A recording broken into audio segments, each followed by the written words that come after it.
የ2018 የኢትዮጵያ ክለቦች ሻምፒዮና በድሬዳዋ አስተናጋጅነት እየተከናወነ ነው የሚገኘው። 44 ክለቦች በ11 ምድቦች የመጨረሻ ምድብ ጨዋታዎች ላይ እንገኛለን። በድሬዳዋ 3 ሜዳዎች ሳቢያ ሜዳ፣ መከላከያ ሜዳ፣ አየር ኃይል ሜዳ እንዲሁም ደግሞ በድሬዳዋ ዩኒቨርሲቲ ሜዳ ጨዋታዎች እየተከናወኑ ነው የሚገኙት። ከነዚህ ምድቦች እንግዲህ አንደኛና ሁለተኛ ያሉ ምድቦች አንደኛና ሁለተኛ ከምድቡ የወጡ ክለቦች ወደ ቀጣዩ ዙር የሚያልፉ ይሆናል። ከ11 ደግሞ 10 ምርጥ 3 ክለቦች ወደ ቀጣዩ ዙር የሚያልፉ ይሆናል ማለት ነው። በሚቀጥሉት ቀናቶች የጥሎ ማለፍ የመጨረሻ ጨዋታዎች ነገ ማክሰኞ የሚከናወኑ ይሆናል።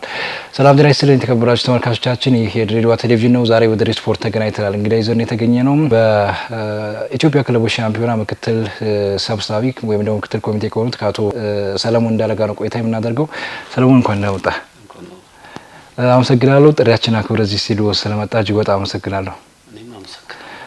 የኢትዮጵያ ክለቦች ሻምፒዮና እንግዲህ ስያሜውን ቀይሮ ነው እንግዲህ ባለፉት ዓመታት የኢትዮጵያ ክለቦች ሻምፒዮና በሚል ስያሜ ነበር ሲከናወን የነበረውና በዘንድሮ ዓመት ደግሞ የኢትዮጵያ ክለቦች ሻምፒዮና በሚል ቀይሯልና መጀመሪያ ግን አቶ ሰለሞን እንዳለ ማን ናቸው የሚለውን እንስማ።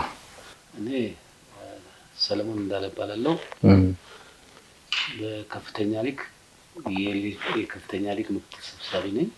ከፍተኛ ሊግ በመንግስት መስሪያ ቤት የኦሮሚያ ወጣቶችና ስፖርት የስልጠናና ውድድር ቡድን መሪ ነኝ እና ይሄ ነው። እንደመጣበት ሂደቶች ምን ይመስሉ ነበር? ያው ብዙ ቻሌንጅ አለው። ያው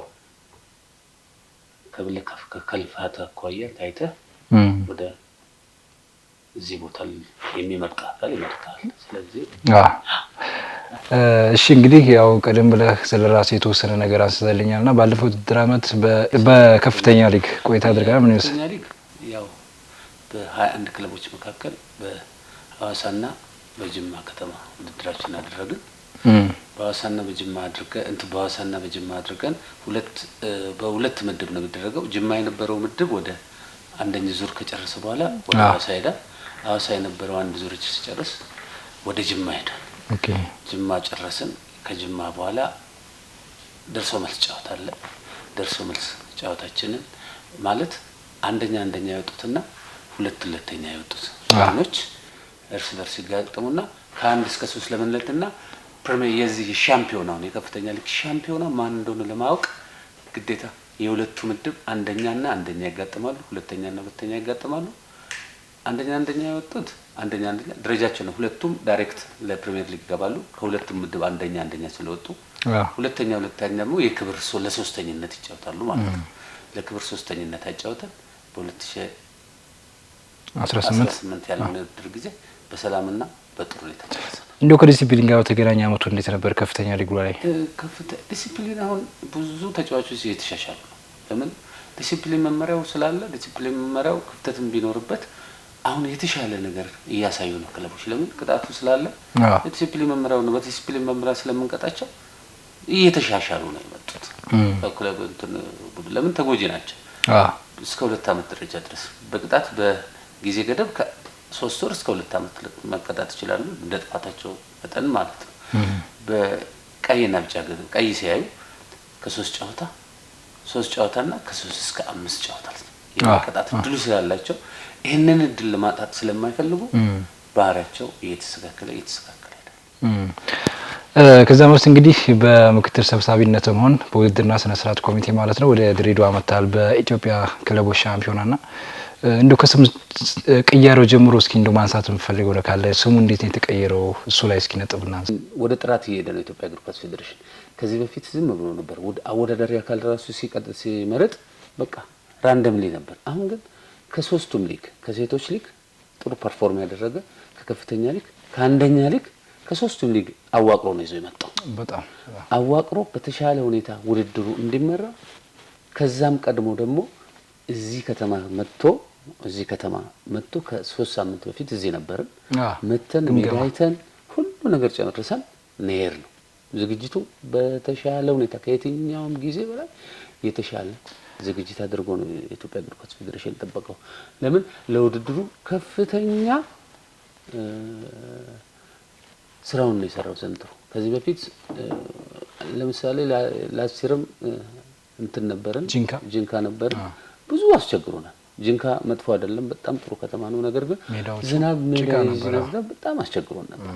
ነገር ግን ዘንድሮ ያለምንም ኩሽታ ብዙ ነው። ከተማ አስተዳደሩ ደግሞ በጣም ከፍተኛ ሁኔታ ረድቶናል። ለምን የአልጋ ችግር እንኳን እንዳያጋጥመን ዩኒቨርሲቲ ውስጥ ልጆች እንዲተኙ ሁሉ ተደርጎ ነው ዘንድሮ ያደረ ሌላ ቦታ የትም አይቻላል በጣም። ስለዚህ በጣም በከፍተኛ ሁኔታ በጣም በጥሩ ሁኔታ ዝግጅቱም ጥሩ ነው። አዘጋጅም አካል በጣም በተሻለ ነገር ነው እየሰራል። አሁን እንዳነሳው ከ3 አመት በፊት እዚህ ምን መጣችሁ ነበር፣ ሜዳዎችን ገማችሁ ነበርና ሌሎች ጉዳዮችንም ከፋሲሊቲ ጋር በተገናኘ ድሬዳዋ በ3 አመት ውስጥ ለሁለተኛ ጊዜ ነው የኢትዮጵያ ክለቦች ሻምፒዮና በቀድሞ የኢትዮጵያ ክለቦች ሻምፒዮና ያዘጋጀችውና ከሌሎቹ በተለየ መልኩ እንድትመርጧት ያደረጋችሁ ምክንያት ምንድን ነው? ያው ይሄ ክለቦች ሻምፒዮና ሁሉ ጊዜ ክረምት ነው የሚደረገው። ክረምት ስለሚደረግ የምናደርጋቸው ከተማዎች በጠቅላላ እነዚህ በቃ ዝናብ የማይበዛባቸው መሆን አለባቸው በጣም። ስለዚህ ከዛ አንፃር ነው። ሁለተኛ ለምንም ነገር አመቺ ነው አሉ ብዙ ከተማ ሐዋሳም ብዙ ጊዜ ተደርጓል፣ ድሬዳዋ እንደዛው፣ አዳማም ተደርጓል። ግን የተሻለው የት ነው? እዚህ ነው ድሬዳዋ ስለሆነ ድሬዳዋን ሊመርጥ ይችላል ኳስ ፌዴሬሽን ማለት ነው። እንደው ለውድድሮች ከመምጣታችን በፊት ወደ ድሬዳዋ ስትመጡ ያያችሁት ነገር በተለይ በጣም መውጣት ስነ ስርዓቱ ላይ የተነሱ ጥያቄዎች አሉ ከተወካዮች ከክለብ ተወካዮችና ከሆቴል ጋር በተገናኘ ከማረፊያ ቦታ ጋር በተገናኘ ከፋይናንስ ጋር በተገናኘና ያን ነገር እንዴት አመቻቻችሁት? ክለቦች ወይም ደግሞ በአቅማቸው ከፍተኛ አቅም የሌላቸው ክለቦችን ተጠቃሚነት እንዴት አደረጋችሁት የሚለውን ነገር እናንሳ። ትልቁ ክፍተት የነበረው አልጋ ችግር ነበር። ለምን እዚህ ከተማ ያው የቁልቢ ባህል ይከበራል። የቁልቢ ባህል ስለሚከበር ከዝግጅት ክራዩም የሚሆነው እስከ 15 16 ብቻ ነው ብሎ ነው የሚሰጡ ሁላችንም። ለምን ይታወቃል የቁልቢ ቅጣት። ስለዚህ ከኢትዮጵያ የድሬዳዋ እግር ኳስ ፌዴሬሽን ፕሬዝዳንት ጋር በስልክ ኮሚሽነር ጋር በመነጋገር አልጋ ዩኒቨርሲቲ ውስጥ እንዲያገኙ ክለቦች ወደ 16 17 ክለቦች ዩኒቨርሲቲ ውስጥ እንዲያድሩ አድርገናል። እኔ በጣም ነው የገረመኝ። ሌላ ቦታ ማድር አይቻልም። በዛ ላይ የብሔራዊ ፈተና ባለበት ሰዓት 8ኛ ክፍል ይሄንን ለክለቦች ማመቻት በጣም የሚደነቅ ስራ ነው የሰራው። ስለዚህ እኛ ድሬዳዋ ከዛን በኋላ ጫጫታ ቆሟል። መጀመሪያ ቀን ሲገቡ ደንግጠው ነበር። ያው እንደ ድሮ ይመስላችኋል። ሌላ ሀገር አሁን ትንሽ ሀገር ስትሄድ ጂንካ በ300 በ400 በ500 መተኛት ይኖራል። ግን እዚህ ትልቅ ከተማ ነው። ሆቴል ከባድ ሆቴሎች ናቸው። ስለዚህ ይሄ አስደንግጧቸው ነበር። ይሄንን ነገር ደግሞ ያስደነግጣቸውን ነገር ከተማ አስተዳደሩና የከተማ አስተዳደሩ እግር ኳስ ፌዴሬሽን በመተባበር ጥሩ ስራ ሰርተው በጣም በተሻለ ሁኔታ ሰርተው አሁን እየተሰራ ነው ያለው ስራችን። 8ኛ ቀን ላይ እንገኛለን። የኢትዮጵያ ክለቦች ሻምፒዮና ጅማሮን ካደረገና እንደው እስካሁን የተካሄዱ ጨዋታዎች መርሃ ግብሮች እንደው ባሰባችሁት ልክ ሄደዋል ወይ? ምን ተመለከተን የሚለውን እናንሳ። በጥሩ ሁኔታ ነው የተካሄዱት። ለምን እኛ መጀመሪያ ምክር ይዘን የወጣ ነው በአንድ ወር ነው ማለት 44 ክለብ እስከ 47 ክለብ እስከ 48 ክለብ ይመጣል ብለን ነበር ያቀድነው። 11 ምድብ ነው። 44 ክለቦች ናቸው። 11 ምድብ ነው። አሁን ምድብ 3 ምድብ ብቻ ነው የዛሬ ውድድር ሳይጨምር 3 ምድብ ብቻና የሴቶች 2 ምድብ ብቻ ነው ይቀራል። ነገ ይጠናቀቃል። ነገ ሲጠናቀቅ ምንድነው ያደረግነው? ከዚህ በፊት ጂንካብ ላይ 16 ቡድን ነው እንዲያልፍ የሚደረግ የነበረው። በፊት 44 ቡድን መጥቶ 16 ቡድን ማሳረፍ በጣም ይከብዳል። አንደኛ እነዚህ ሰዎች ከሩቅ ሀገር ነው መጥተው የሚንቀሳቀሱት። ስለዚህ ምንድነው እንደ ኮሚቴ ተነጋገር ነው ለምንድነው 32 ማን እናሳልፈው? ስለዚህ ደንባችን ላይ ወጣ 32 ቡድን እንዲያልፍ፣ በሴቶች ከ11 ቡድን 8 ቡድን እንዲያልፍ ኦሬዲ እንደ ኮሚቴ በየቀኑ እንሰበስባለን። እንደ ኮሚቴ እንው እየተደረገን ተወያየን። አሁን 12 ከምድብ 22 ያልፋል። 2 አንደኛ 2 ይወጡ ዳይሬክት ነው የሚያልፉት። ዳይሬክት ያልፋል። 10 ግን ቤስቶች አንድ ብቻ ነው። ሶስተኛ አንድ ዝቅተኛ ውጤት ያመጣው እሱ ይወድቃል። ስለዚህ አድቫንቴጅ አለ ማለት ነው። ያለ ብዙ ክለቦች አሁን ኦሬዲ እያረጋገጡ ነው ማለፋቸው። አሁን እስካሁን የተጫወቱት ከ1 እስከ 3 የወጡት ብዙዎቹ እያረጋገጡ ነው። ድንገት ላይ ያጠራጥር የሚችለው አንድ ቡድን ነው። እሱን ቼክ እያደረግን ነው። እሱም ጫወታዎች ሳያልቁ መወሰን ስለማንችል ውድድሩ በሰላም በጥሩ ሁኔታ እየተደረገ ነው። ሁለተኛ ማመስገን የሚፈልጋቸው መጨረሻ ላይ ላመሰግናቸው እችላለሁ የጸጥታ አካላት የዚህ ከተማ የጸጥታ አካላት በጣም እኔ የትም ቦታ ብዙ ቦታ ውድድር መርቻለሁ። እንደዚህ ሀገር አይቻልም። በደቂቃ ነው የሚመጡት። በደቂቃ ያው ህብረተሰቡ ድሮም ታዋቂ ነው፣ እንግዳ ተቀባይ ነው፣ ንጹህ ሰው እንደሆነ እናውቃለን። እኔ ብዙ ሰዎች በስብሰባ ላይ ከትላንት ወደ ሰብስበናቸው ሲናገሩ ሞባይል የጠፋባቸው ሁሉ ይመልሱላቸዋል። በጣም ሌላ ቦታ እንደዚህ ነገር አጋጥሞና በጥሩ ሁኔታ ውድድሩ እየተደረገ ወደ ሜዳ እንምጣና ከሜዳ ጋር በተገናኘ እንዴት ነው? በተለይ ከትሬኒንግ ሜዳዎች ጋር በተገናኘ ከመጫወቻ ቦታዎች ጋር በተገናኘ በቂ ሁኔታዎች ተፈጥረዋል ወይ? ከበቂ በላይ ነው ብዬ ነው የማስበው። ለምን ሌላ ቦታ ያው የታወቀ ነው አሸዋ ሜዳ ናቸው ሁሉም አሉ። እኛ ሶስተን ስንሄድ እነዚህ አርቲፊሻል ሜዳዎችም ሰጥተውን ነበር። አርቲፊሻል 8 አካባቢ ነው 9 አካባቢ ለትሬኒንግ ግን አርቲፊሻል ሜዳዎች ያው ከፍለው ነው ያው ግለሰቦች በብዛት ስላላቸው።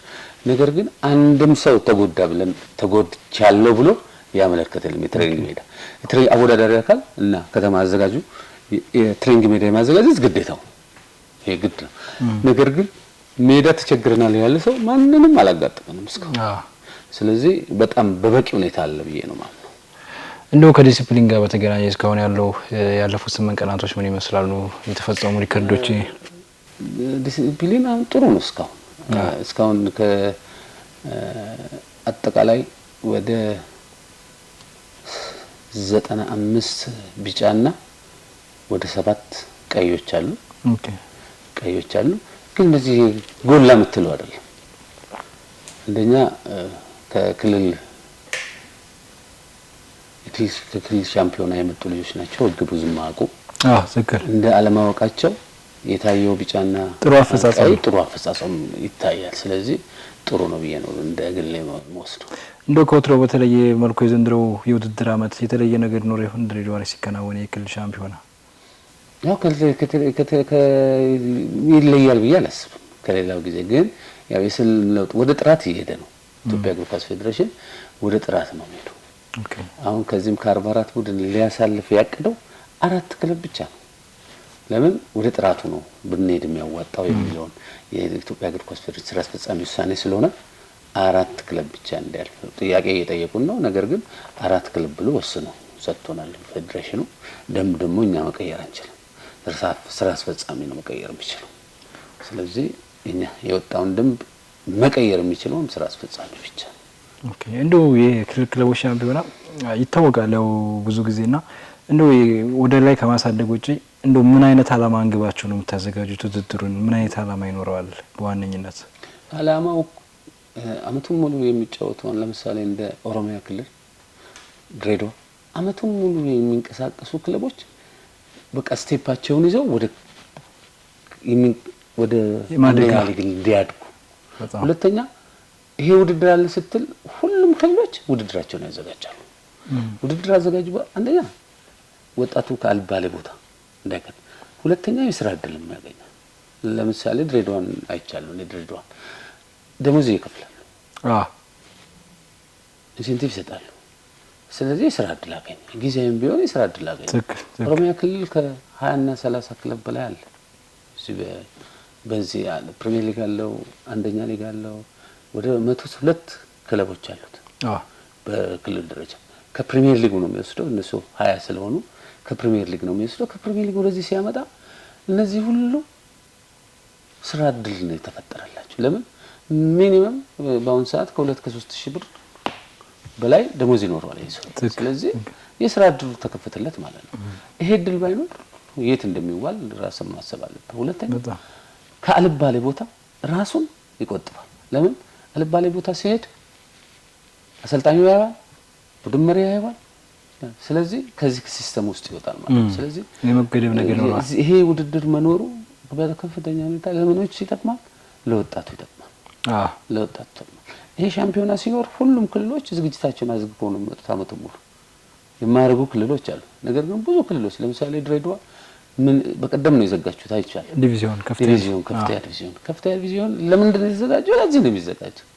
የውስጥ ውድድር ልጆች ይሳተፉበታል። ሁለተኛ የተሻሉት ደግሞ ጥሩ ፐርፎርም ያደረጉ ወዴት ይመጣሉ? ወደ እዚህኛው ሻምፒዮና ይመጣሉ። ስለዚህ ይሄ ዓላማው ይሄ ነው ብዬ ነው የምገምተው።